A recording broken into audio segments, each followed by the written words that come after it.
You see a lot of strange things in London. That's the first thing you learn when you stand in the same spot for 12 years. Tourists crying. Pickpockets running. A man once proposed to his girlfriend right in front of my left shoulder, and she said no. That was awkward for everyone. But I never expected a child to change the way I feel about my own boots. Let me start from the beginning. My name is James. I'm a royal guard, not the fancy one with the big hat you see on postcards. I'm just a regular soldier assigned to public duties. We stand outside palaces. We hold rifles. We don't move. That's the deal. People think we're robots or actors. Some of them poke us. Some scream in our faces. One old man from Texas tried to shine my shoes with a napkin because he thought I was a wax statue. I'm not a statue. I just learned how to disappear inside myself. Setup, it was a Tuesday in November. The kind of gray London day that makes you forget the sun ever existed. A light drizzle had been falling since 6 in the morning. My post was near the front gate of Buckingham Palace. Not the main entrance, but one of the side arches where tourists sometimes wander if they get lost. The pavement was wet. The air smelled like roasted chestnuts and diesel from the tour buses. I've been standing there for about 2 hours. My legs were fine. My back was fine.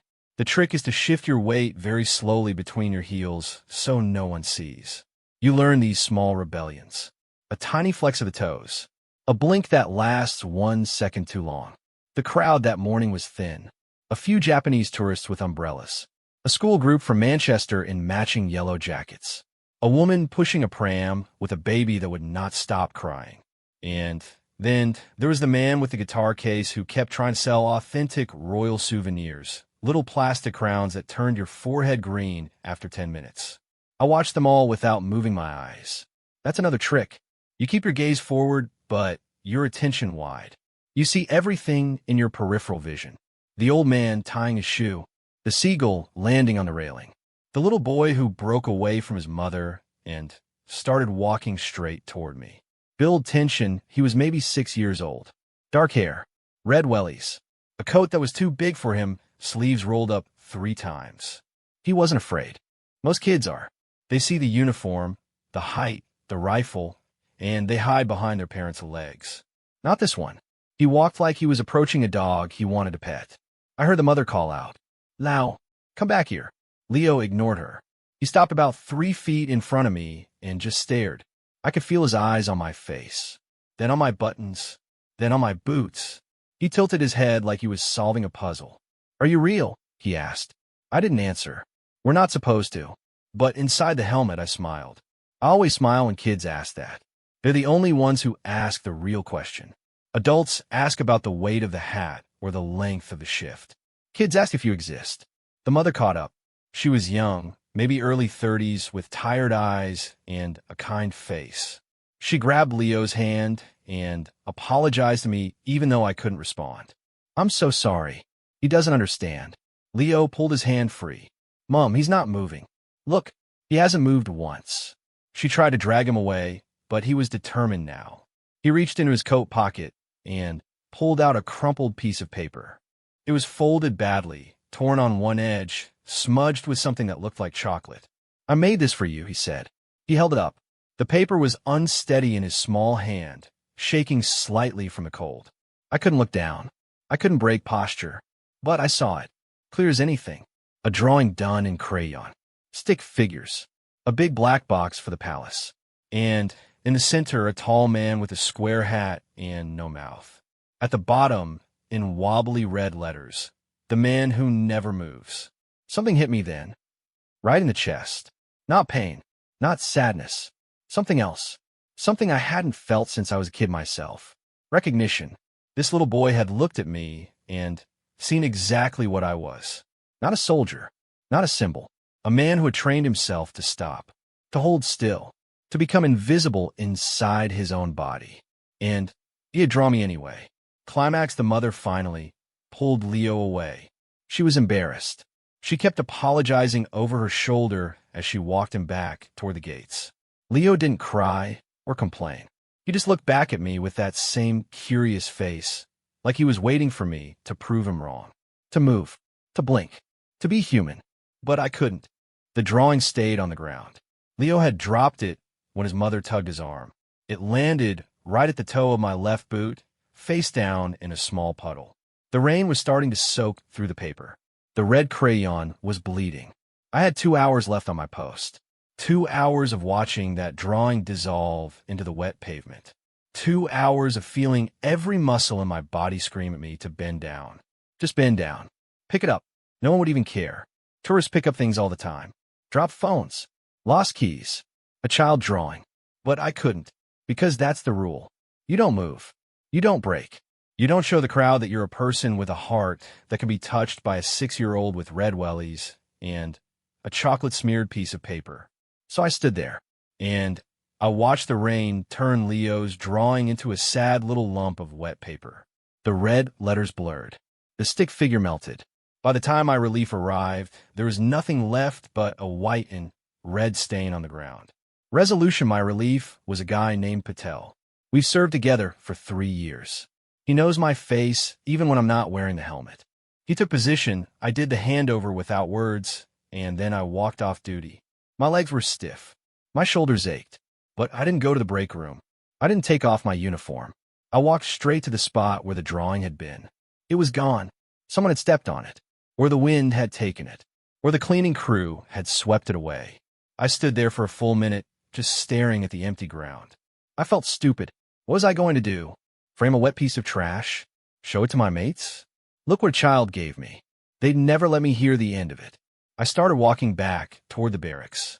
My boots made heavy sounds on the wet pavement. Step, step, step.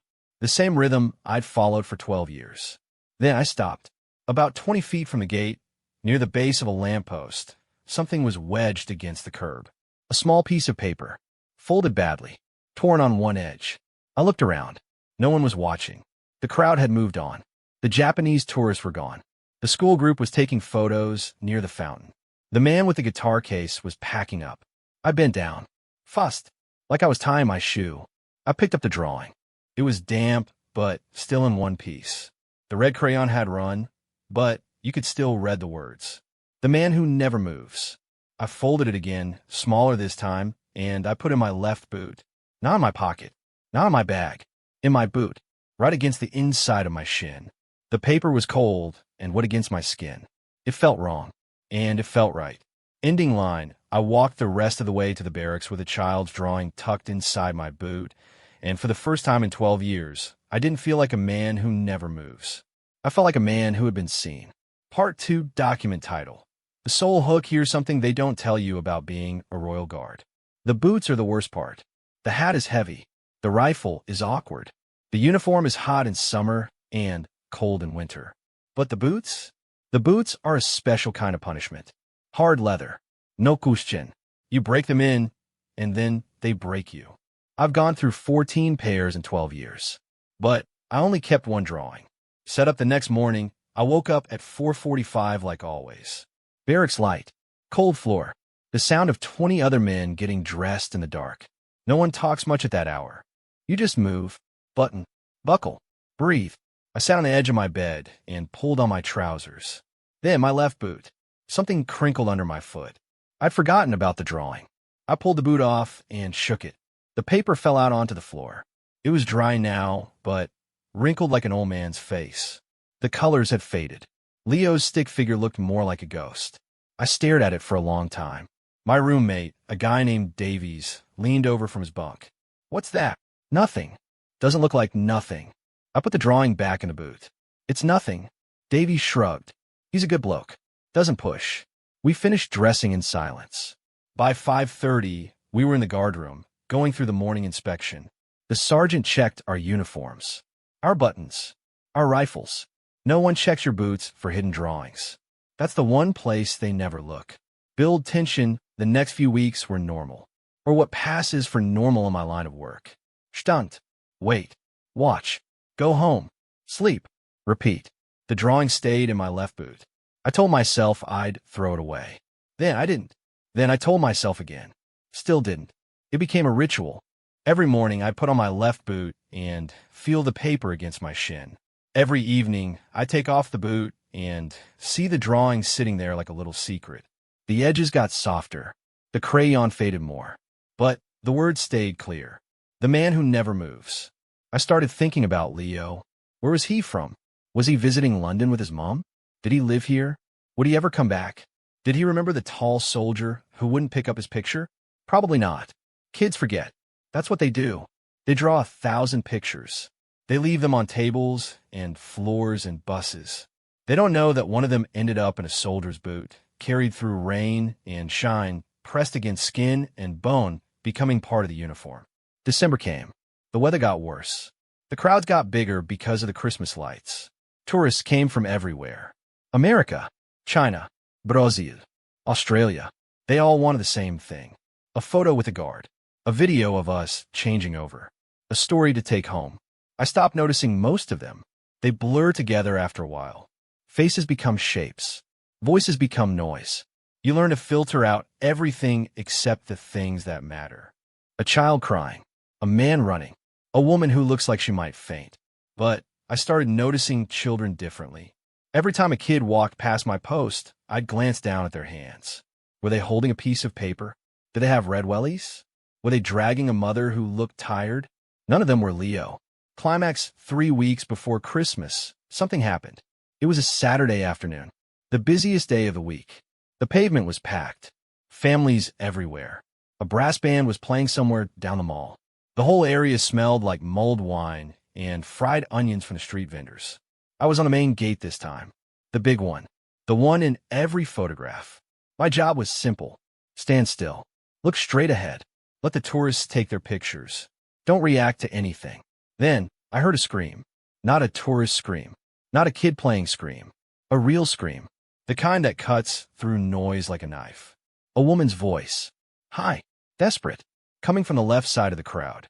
My peripheral vision caught the movement before my brain understood it. A man. Mid-30s. Dark hoodie. Running fast. He had something in his hand. A phone? A wallet? I couldn't tell. Behind him, a woman was pushing through the crowd, pointing, shouting, "Stop him! Someone stop him!" The man was heading straight toward the gate. Straight toward me. People scattered. Some screamed. A child dropped an ice cream. A man tripped over a pushchair. The crowd parted like water around a stone. And the runner kept coming. He didn't see me. That's the funny thing about our uniform. We're so still, so silent, so much a part of the scenery that people forget we're real. He was looking over his shoulder at the woman chasing him. He wasn't watching where he was going. He ran right into me. His shoulder hit my chest. Hard. He bounced off like a rubber ball. The thing in his hand flew into the air. A phone. It landed on the ground and skidded under the gate. The man stumbled, caught himself, and looked up at my face for the first time. His eyes went wide. I didn't move. I didn't blink. I didn't raise my rifle. I just stood there, the same way I'd stood there for 12 years. A wall of wool and leather and silence. The woman caught up. She was crying. That's my phone. He took my phone. 2 police officers appeared from nowhere. They always do. The man tried to run again, but there was nowhere to go. The crowd had closed in behind him. The officers grabbed his arms. He didn't fight. He just kept staring at me like I was some kind of ghost. Someone in the crowd started clapping. Then more people. Then everyone. The woman picked up her phone from under the gate. She looked at me with wet eyes and said, "Thank you." I didn't answer. I couldn't. But inside my left boot, the drawing felt warmer than usual. Like it was proud of me. Resolution: the incident made the local news. Just a small segment on the evening report. Tourist phone recovered after thief runs into Royal Guard. No one mentioned my name. They never do. But my mom saw it and called me that night. "Was that you?" she asked. "I can't talk about duty, Mom." That's a yes. I knew it. I saw your shoulders. You get your shoulders from your father. I laughed. First time in weeks. "Are you eating enough?" she asked. "Yes, Mom." "Are you sleeping?" "Yes, Mom." "Are you happy?" I didn't answer that one because I didn't know. Happy isn't really part of the job. Content, maybe. Useful, definitely. But happy? That's a luxury for people who don't spend their days pretending to be furniture. After I hung up, I took off my left boot and held the drawing in my hands. It was almost illegible now. The paper had gone soft from sweat and rain. The red crayon had faded to pink. The stick figure was just a smudge. but I could still see it. A tall man. A square hat. No mouse. The man who never moves. I realized something then. Leo hadn't just drawn me. He'd drawn every guard who ever stood a post. Every soldier who ever held a position. Every human being who ever decided that staying still was more important than running away. Ending line, I put the drawing back in the boot, and I went to sleep with paper against my skin, and for the first time in 12 years, I didn't dream about standing still. I dreamed about a boy with red wellies, walking away, looking back, and smiling. Part 3, document title. The step hook they tell you that a soldier's greatest weapon is his rifle. They're wrong. A soldier's greatest weapon is his feet. Because feet can hold ground. Feet can walk away. Feet can carry you home. And feet can keep a secret hidden in a boot for 12 years. I learned that from a piece of paper no bigger than my palm. Setup January is the quiet month. All the Christmas tourists go home. The weather turns miserable. Even the pigeons look depressed. The palace feels empty, even though nothing has changed. It's just the light. Gray and flat and endless. I was still carrying the drawing. By now, it had become part of the boot. The paper had molded itself to the shape of my shin. Sometimes I forgot it was there. Sometimes I remembered its strange moments. Standing in the shower, eating dinner, lying in bed at night, staring at the ceiling. I never told anyone about it. Not Davies. Not my mom. Not the sergeant who inspected my uniform every morning. The drawing was mine. Just mine. A secret between me and a boy I'd probably never see again. Then, in the third week of January, something unexpected happened. It was a Thursday, cold but dry, the kind of day where your breath turns to fog in front of your face. I was on the side gate again, the quiet post, the one where nothing ever happens. A family walked past. Mom, Dad, 2 kids. The younger one was a boy, maybe 7 years old, dark hair, blue coat. He was dragging a stick along the railings, making a noise like a badly tuned violin. I barely looked at him. Then, his mother said something that made my heart stop. Leo, stop dragging that stick. You'll hurt someone. Lao. I looked closer.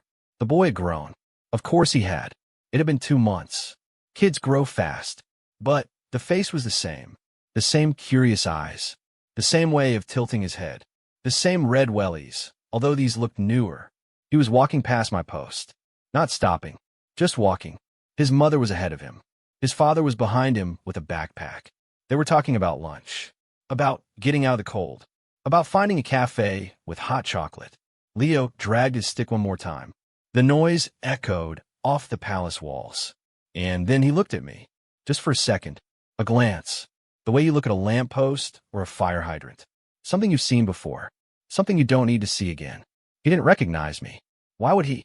I was just another guard. Another tall man in a tall hat. Another piece of the furniture. He'd drawn 100 pictures since that rainy Tuesday. He'd forgotten me the moment his mother pulled him away. But I hadn't forgotten him. Climax, I watched the family walk toward the gates. The father checked his phone. The mother adjusted her scarf. Leo dropped his stick and ran ahead, chasing a pigeon. Normal. Ordinary. The kind of scene you see 100 times a day. And I stood there. Still. Silent. Unmoving. But my left foot was burning. Not from pain. From something else. From the drawing. From 2 months of paper against skin. From 2 months of carrying a stranger's kindness inside my boot. It felt heavy suddenly. Not physically. Emotionally. Like the weight of every person who had ever looked at me and seen nothing. I wanted to move. I wanted to step forward. I wanted to say something. Lao, it's me. The man who never moves. I kept your drawing. It's in my boot right now. I've carried it every single day. But I didn't. Because that's not the job. The job is to stand. The job is to wait. The job is to be the background, not the foreground. The job is to let people walk past you without ever knowing that you have a name, a family, a heart, a piece of paper in your left boot. Leo reached the gate. He turned around to wait for his parents.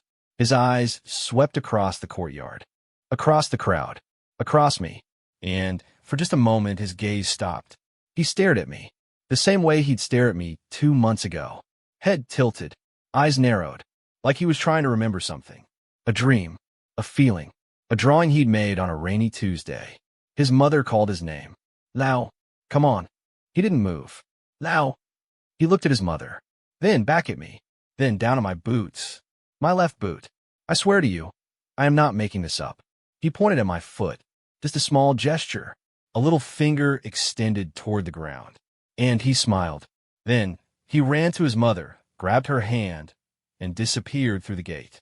Resolution, I finished my shift in a daze. The world felt different. Lighter, brighter. Even the gray sky looked less gray.